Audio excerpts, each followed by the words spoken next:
Hi, I'm Erik Voss. And I'm Wilhemina. And Avengers Endgame concluded with the most epic crossover battle sequence that hatched open every MCU Easter egg from the past 11 years and scrambled them into an omelet that we love 3000. So, we had to split our freaking Avengers Endgame breakdown into 2 in-depth halves. So this is part 2 right now. Go check out part 1 if you haven't already for all the missable details in that artful way the filmmakers set up this part of the finale. Honestly, this all plays like its own movie, so it's worthy of its own video analyzing it. Spoiler warning in case we ruin your life with this analysis. And let's pick up where we left off. The Avengers having returned from their time heist, 6 Infinity Stones richer, but 1 Black Widow poorer. And then Thor wants to use the stones to bring her back, but Clint assures him, nah dog, it can't be done. Last episode, we actually explained how Endgame's description of Boromir as the center of celestial existence could hint at maybe a connection to the Marvel Celestials, which would make the blood sacrifice for the Soul Stone irreversible. Stark designs his own Infinity Gauntlet, which, unlike Thanos' gauntlet, goes on the right hand. Thanos is using his left hand to destroy half of all life, and the Avengers are using their right hand to bring it back. It's another example of the spiritual undercurrent of Infinity War and Endgame. Left-handedness in Judeo-Christian tradition was once seen as wrong and evil. They used to force unfortunate left-handed kids to use their right hands. We've come a long way. Since the power of the Infinity Stones is a godly power, it makes sense for Stark to identify his gauntlet as the one to set the universe back on the right path. So then Thor volunteers to use the gauntlet, claiming to be the strongest Avenger. That's my Thor impression. It's nothing. Perfect. Yeah. This is a callback to Ragnarok when Thor tries to identify himself to the Quinjet as strongest Avenger. Strongest Avenger. Access denied. Then Banner logs in and the computer's like, yeah, strongest Avenger. What? So, staying true to that, it's Banner/Hulk who steps up, and he reminds us that the stones emit gamma radiation, which is the same radiation that gave him his powers, and that maybe Banner was born exactly for this moment. This connection was established way back in the first Avengers when Nick Fury brought in Bruce Banner because of his gamma radiation detection technology that could be used to track Loki's movement with the stones. Banner screams as a gauntlet and stones burn his arm, and the others consider taking it off, but Cap checks in with them asking if he can handle it. This recalls a moment of Cap's supercharge experiment in this first movie when he screamed in agony and Tony's father Howard almost shut it all down, but Cap screamed back, "No!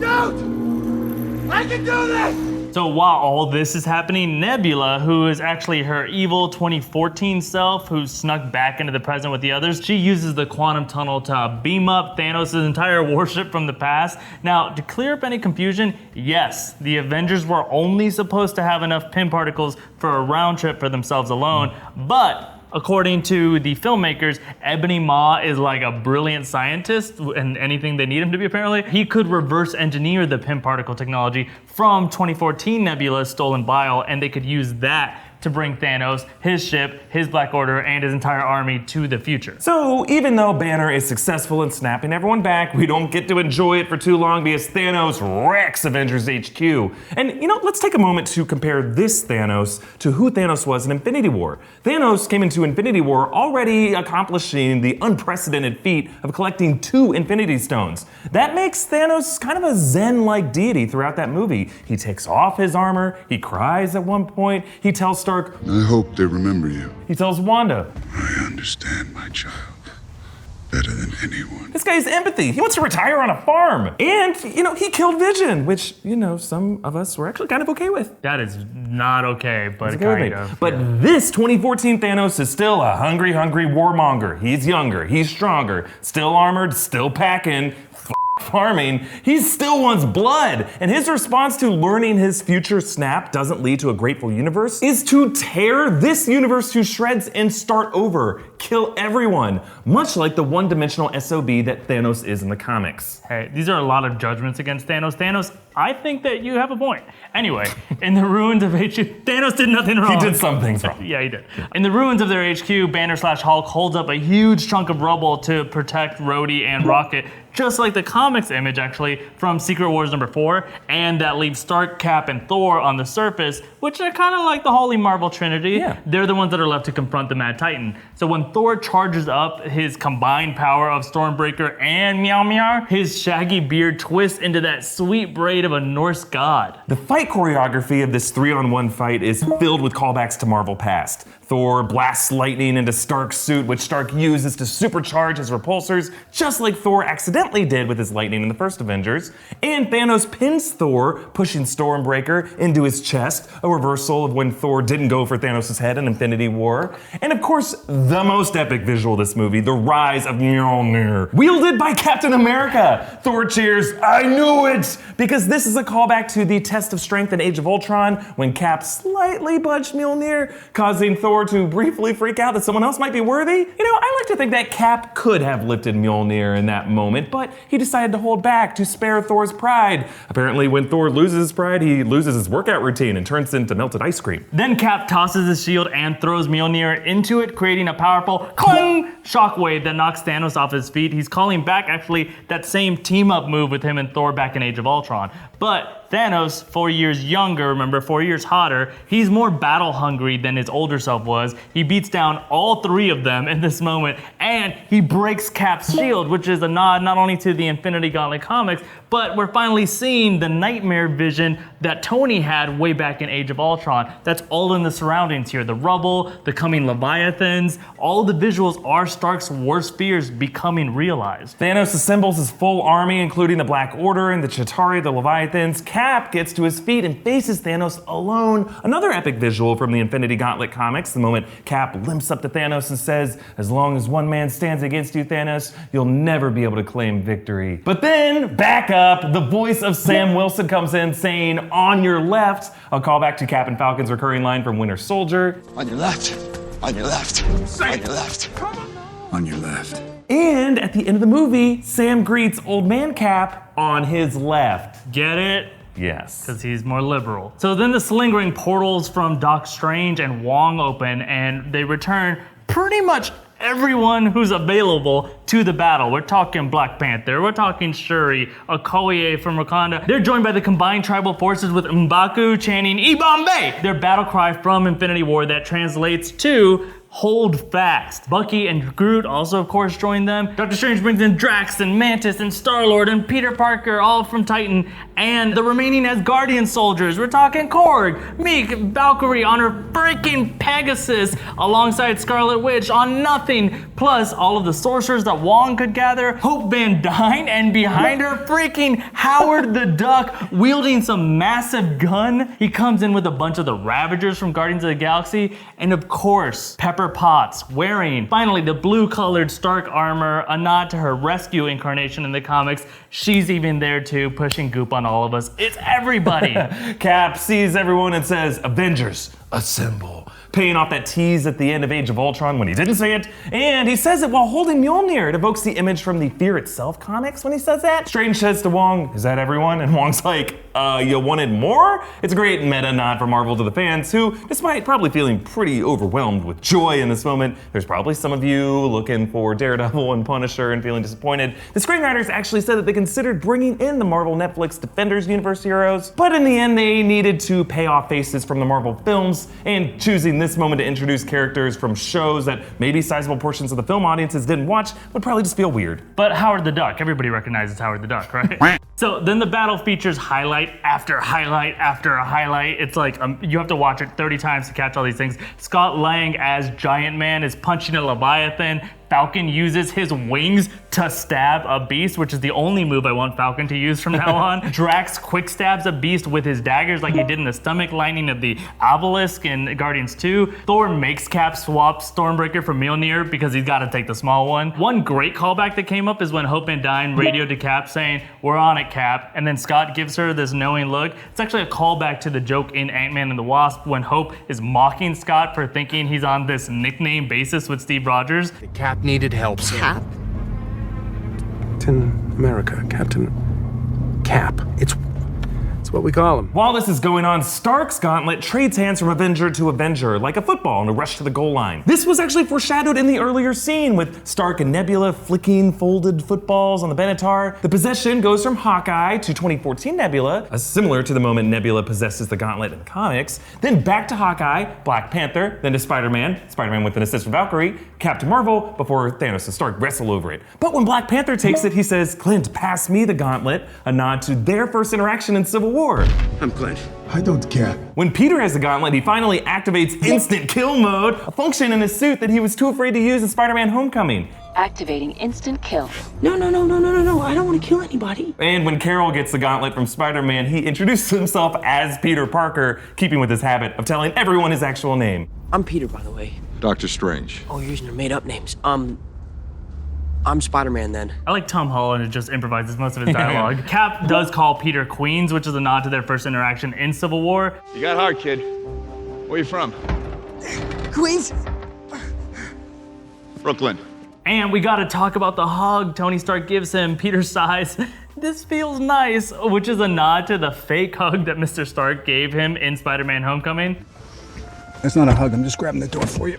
We're not there yet. Star-Lord also gets rescued by Gamora, who's her 2014 self and has not met Peter Quill yet, so she knees him in the balls twice, calling back the moment that they met in Xandar in the first Guardians when Gamora kicked Quill in the lower abdomen, which any guy knows is almost as bad because it kind of like nicks it. Yeah, it's a ripple effect. Ripple effect, yeah. Scarlet Witch confronts Thanos, snarling, "You took everything from me." Thanos is like, "I have no idea who you are." She's like, "You will." There's actually some poetic justice in the precise way that Wanda and the Avengers avenge Thanos and the Black Order. We'll get to it later. But Wanda's beatdown forces Thanos to order his warship to rain fire. They all take cover. Rocket jumps on Groot to protect him. These two have always been close, but James Gunn revealed that Groot's final to Rocket as he dusted away in Infinity War translated to dad. God! They just had to pick the most painful thing you could Yeah. say. Captain Marvel then destroys the ship, joining Scarlet Witch, Okoye, Valkyrie, Pepper Potts, Mantis, Shuri, Wasp, and Gamora. It's an all-female badass lineup. It's a loose nod actually to the A-Force in the Marvel Comics, which is the first all-female Avengers lineup from the Secret Wars era. That included She-Hulk, Dazzler, Nico Minoru, Medusa. Carol Danvers actually joins later. Yeah. During this drive, you can briefly see Okoye get the kill on Corvus Glaive of Thanos' Black Order, avenging finally the Dora Milaje guards that Corvus killed back in Shuri's lab in Infinity War. During this melee, Stark checks in with Doctor Strange, who initially won't confirm for Stark if this is the one out of the 14,605 future outcomes that he foresaw in Infinity War, in which they won. Worried that this wish future won't come true if he tells Tony. But right at the end, Strange holds up one finger to Stark, and you'll notice his hand quivers, which is a nice physical touch from Benedict Cumberbatch, who vibrates his hands like this whenever he conjures spells, since remember, the muscles and tendons of Strange's hands were all physically damaged in the car accident. So in addition to confirming to Stark that this is the one victorious future, Strange is echoing the promise that Stark made to Strange after Strange saved his life on Titan in Infinity War. Oh, you won. And this one that Stark owes Strange is the sacrifice play that will ensure this victory happens. So it's the final face-off between Thanos and Stark, and Thanos tries to snap, but finds is not very effective. He turns over the gauntlet to find the stones are missing, and that turning over and seeing that the gauntlet is not effective right now, that's a callback to what Rocket did at the beginning in Thanos' farmhouse, realizing, oh, gauntlet's empty. Stones are gone. And it turns out what happened is that Stark used his nanotech armor to absorb the stones into his own armor. The Stark gauntlet is connected to the same network of nanobots that his suit is. So in Infinity War, there was actually a subtle hint toward this when Stark took off his sunglasses in New York as the nanotech armor spread all over his body. It absorbed the sunglasses, if you notice. And then Stark responds to Thanos saying, "I am inevitable," with a callback to his classic badass moment at the end of his first movie. I am Iron Man. So Stark snaps away all of Thanos' forces, and this snaptermath mirrors the ending of Infinity War. Thanos sits, weakened, just like he did on the farm in the final shot of Infinity War. Behind him, Ebony Maw clutches his stomach and limps toward him, exactly how Peter Parker didn't feel so good with Stark on Titan. Ebony Maw's like, I don't feel so good, I'm sorry. And further in the background, Proxima Midnight kneels beside the body of her husband, Corvus Glaive. Yes, they are actually married. It's recreating the silhouette of Wanda holding Vision's body in Infinity War. So Wanda Maximoff receives her poetic justice, just in a very cold eye for an eye kind of way. So the impact blast of the snap itself, as we saw with Hulk and Thanos, is just too much for Tony Stark to handle, and his final moments are a true emotional gut punch. Peter Parker and all of us are sobbing as he watches him fade. Actually, a reversal of the end of Infinity War, Stark watching Peter fade. Also, Pepper Potts tells him, it's okay, you can rest now. Earlier in the film, she told Tony he wouldn't be able to sleep if he didn't try to fix the snap. Now that he has, he can finally sleep, he can rest. Tony making this sacrifice pays off the argument he and Cap had way back in the first Avengers. You're not the guy to make the sacrifice play. But Cap wasn't the only one wrong. In that same scene, Stark tells Cap, everything special about you came out of a bottle. So both Avengers actually proved the other one wrong. Stark made the sacrifice play, and Cap, by wielding Mjolnir, proved he does possess an innate power underneath his lab-enhanced, utterly amazing physique. He's got worthiness in there. This whole movie led to this moment. Stark's goodbye message to Pepper on the Benatar foreshadowed scarring and damage to his right side, and the wiping of a tear. And I'm sure there's a tinfoil interpretation of this movie in which Tony actually did die on the Benatar, and the glowing arrival of Captain Marvel was an angel giving him this chance to live in a perfect afterlife of having a kid with Pepper on a farm, cracking the code of time travel, and saving everyone. So if Endgame's plot is a little too crazy for you, there you go. It's just all the dream of a dying man. But this movie's ending returns to that post-mortem goodbye projected from the Iron Man helmet. It echoes Howard Stark leaving behind a message for Tony in Iron Man 2. What is and always will be my greatest creation is you.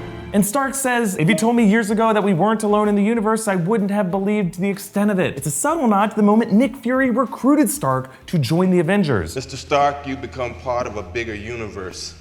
You just don't know it yet. Stark's funeral then shows his old arc reactor as proof Tony Stark has a heart. It was actually given to him by Pepper in the first Iron Man, and the music composed by Alan Silvestri here is playing over the final minutes. It actually was teased earlier and just throughout the movie. For instance, you could hear it with Tony when he's kind of fading away at the Benatar. It plays anytime that you're supposed to realize Tony is a mortal man who might die, or ultimately when he does die. So then everybody shows up at his funeral, and it's all the familiar faces, but a lot of people are like, wait, no, who's that dude? That one unfamiliar face, that's Harley Keener, the kid from Tennessee that Tony met in Iron Man 3, with Ty Simpkins actually returning for his role. Happy Hogan sits with Morgan, who says that she wants cheeseburgers, a callback to the only food Tony wanted to eat after returning in the first Iron Man. If you remember, that Burger King cheeseburger was actually a meta reference to Robert Downey Jr.'s real-life recovery from his drug addiction. He said once when he was high, he ordered a disgusting burger and a soda, and he panicked that something really bad was gonna happen, so he ended up throwing all the drugs in his car into the ocean and then got cleaned up. He said Burger King saved his life, but I don't imagine Burger King likes to hear this story. Also, if you're gonna throw out your drugs, great, but somewhere besides the open ocean. I think those whales that Cap spotted in the Hudson are on crack. So Clint still feels bad about Natasha, and he tells Wanda she knows that we won. And Wanda replies they both do, referencing Vision, another major Avenger who unfortunately did not get to come back in this movie, but they will both actually be appearing in the Disney Plus series WandaVision. So you can look forward to that somehow getting figured out and showing up again. A montage then shows Peter Parker returning to school and reuniting with Ned. So it appears that Ned is probably the same age or just aging real well, but it would probably suggest that he also was probably dusted. In fact, just going out on a limb here and saying maybe all of the characters that are gonna appear in Spider-Man Far From Home, they probably are all happen to be people that also were dusted. MJ, Flash, Betty Brant, none of them appear to be 5 years older in anything we've seen, but we'll dig into Endgame's connection to Far From Home in a future episode. And Thor joins the Guardians of the Galaxy, undercutting Peter Quill's authority as he did in Infinity War, except now Thor is the overweight one, flipping the fat jokes away from Quill as they were before. I'm muscular. But who are you kidding, Quill? You're one sandwich away from fat. Yeah, right. That's true, Will. You have put on weight. What? And that brings us to Cap's mysterious mission to return the Infinity Stones to their proper places in the timeline. Before he jumps, he tells Bucky, don't do anything stupid until I get back, and Bucky responds, how can I? You've taken all the stupid with you, which is a callback to their exchange in the first Cap movie. Don't do anything stupid until I get back. How can I? Taking all the stupid with you. So Endgame doesn't show us Cap's return trip, and for good reason, because it's kind of nuts to think about what he would have had to do to put all those stones back. Some of them would have been like simple swaps. Sure, put the Power Stone back in the Morag Temple, give the Time Stone back to the Ancient One, she gets it, put the Space Stone back in the S.H.I.E.L.D. basement. But that also means Cap had to give the scepter with the Mind Stone back to Hydra, which could not have been easy for him to do. They probably murdered millions with it. Also, really weird, he had to reinsert the ether back into Jane Foster on Asgard, which was a very awkward conversation at the least. Right, yeah, like, lady, a raccoon just took this out of you, and I'm going to shove this open your mouth. Angry sludge back in you. Drink it, drink it. Ugh, we have no idea. Actually, we do. Full disclosure, guys, Philip and I actually do know what happened on Cap's return trip. We went back in time to part 1 of this video when I still had the Infinity Gauntlet. Remember that? But we stole the gauntlet from our past selves, and we used the gauntlet's infinite power to see all the weird stuff that Cap really did in the past. It is just too awful to discuss. Like, we don't want to ruin your memory of Cap. Yeah, apparently everyone in the 1940s was not a good person by today's standards. Yeah, also, I finally understand why he did not want to tell Sam what he's been up to. It was not good. Oh yeah. No. But let's discuss this mystery of the Soul Stone. Since you get the Soul Stone by sacrificing a loved one, when you return the Soul Stone, do you get that loved one back? Do you have to take him back if you didn't really miss your loved one that much? Is it a matter of just throwing the stone back into that pond? Kind of like Job trying to throw the letter back into the ocean. This could be one way Black Widow could still be alive, but it's worth considering the possibility that Cap might have kept the Soul Stone as like a safeguard against anyone trying to regather the stones in this new timeline that he's in. Or maybe returning the Soul Stone gave him his soul back in a metaphorical way, allowing him to return to the 1940s and live out his life with Peggy Carter, his soulmate. Yeah, either way, the Russos did confirm that Cap's new life with Peggy Carter, that all happened in a separate timeline. Apparently, old Cap is showing up back in this timeline at the end of the movie through some other mysterious means that they said could get addressed in a future film where they'll retcon whatever it was that he died. But let's actually talk about old man Cap here. He passes on the mantle of Captain America to Sam, not Bucky, which surprised many of you and many of us, but Bucky gives Sam this understanding, like knowing nod. Since old Cap came from a different timeline, maybe in that reality, Bucky already did serve as Captain America. I can't actually imagine a scenario where Cap went back to the 40s and then would let his best friend just spend 50 years being brainwashed and tortured in Siberia by Hydra. But it turns out, yeah, Cap did some crazy stuff. Just half of it. You think you know a hero. Yeah. So maybe Steve and Bucky did have a lifetime of adventures under the Captain America name. Maybe it didn't go so well when he picked Bucky. Yeah, maybe Bucky doesn't want it. Yeah, maybe Bucky just reveals that it's not great to give it to a Russian assassin. Yeah, a hated worldwide terrorist. Yeah, and make him Captain America. Either way, he decides in this timeline he wants Sam to have a turn. Hopefully the upcoming Falcon and Winter Soldier series on Disney Plus will actually dive into this maybe rivalry, which could be really interesting. Could be fun. When old Cap hands off his shield to Sam, notice how he removes it from this artist portfolio case, as Steve Rogers did in some of the classic comics, actually. This is a nod to Steve's interest in sketching, which we actually saw him do briefly in the first movie and in a deleted sequence of the first Avengers. That sequence explored just how melancholy and out of place Cap felt as a soldier removed from his time. So it's particularly satisfying to know that Steve was able to return and live the life that he always wanted. When Sam asks him about Peggy, he smiles and keeps his memories to himself, similar to the way Tom Hanks' World War II captain in Saving Private Ryan did, refusing to talk about his wife. So finally, the closing scene shows Cap and Peggy slow dancing in their home back in the 1940s. Cap finally does take Peggy up on that rain check that he left with her way back in the first film. You know, I still don't know how to dance. I'll show you how. Just be there. We'll have the band play something slow. Everybody dance now!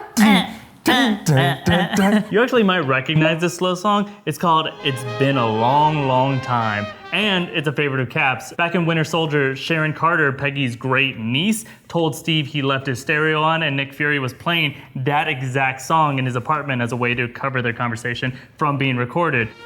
You really think I'd need one? Real quick, the fact that Cap had kind of a thing with Sharon Carter, I hope didn't come up with her auntie, Peggy Carter. It was sweet, it was innocent. He's just, getting his kicks. And if you actually look into the history of this song, this recording was by Harry James and with vocals by Kitty Callan. It was a huge hit in 1945 because the lyrics are from the perspective of a woman welcoming home her loved one returning from the war. This is during a time when many American spouses were embracing their returning soldiers, and the way this woman embraces her soldier returning from a very distant battlefield. So Avengers Endgame is actually a story about destinations and trajectories. And the two figures at the center of the story, Tony Stark and Steve Rogers, they began these films at complete opposite ends of the continuum. Tony was kind of a selfish prick, and Steve was insufferably selfless as a Boy Scout. But in Endgame, these two heroes set off in the boldest trajectories of their lives. Tony gives up his perfect life with his family to go on a mission that he probably knows will take his life. He lays on the wire. Steve, for the first time really, acts selfishly. He wants a life with Peggy, so he treats himself to one. But before he does that, he carries the burden of putting the world back together. Steve's destination is enlightened self-interest. Tony's destination is selflessness. And both Avengers bullseye their endgames. It's the exact same journey Erik and I have been on all these years. Comment down below with your favorite moment from Avengers Endgame, and be sure to watch part 1 of this breakdown if you haven't already. We covered so many details in it. The filmmakers hid so much in every single scene. Also, by the way, like not just Easter eggs and stuff, but the interesting filmmaking tricks and visuals that make Endgame this really rich movie-going experience, bigger than any movie we've ever seen. Subscribe to New Rockstars. We do deep dives into everything that you love. Marvel, Star Wars, Game of Thrones, DC, even like Pixar movies, horror films. Marvel. More Marvel. And sometimes classic beloved movies that you still rewatch year after year. Like, we'll show you all the cool stuff that you might have overlooked in all of those movies. And make sure to subscribe to our new podcast feed. It's called Inside Marvel. It gives you early access to all of our Marvel breakdowns and theory videos. Some of that upcoming content is also just audio only bonus content, and even these kinds of things, they come out there first. So if you're hungry for it, then you better subscribe. Follow me on Twitter at Fimo and on Instagram at FILUP. And follow me on Instagram and Twitter at EAVoss. Thank you for watching, and we gotta go back in time and go fix all the disgusting things that Cap did. All right, we'll each pose as our favorite Avenger and then set them straight. Great. Oh, we probably should have coordinated better. How dare you point at me? You're pointing at me. It's rude to point. You are being very rude.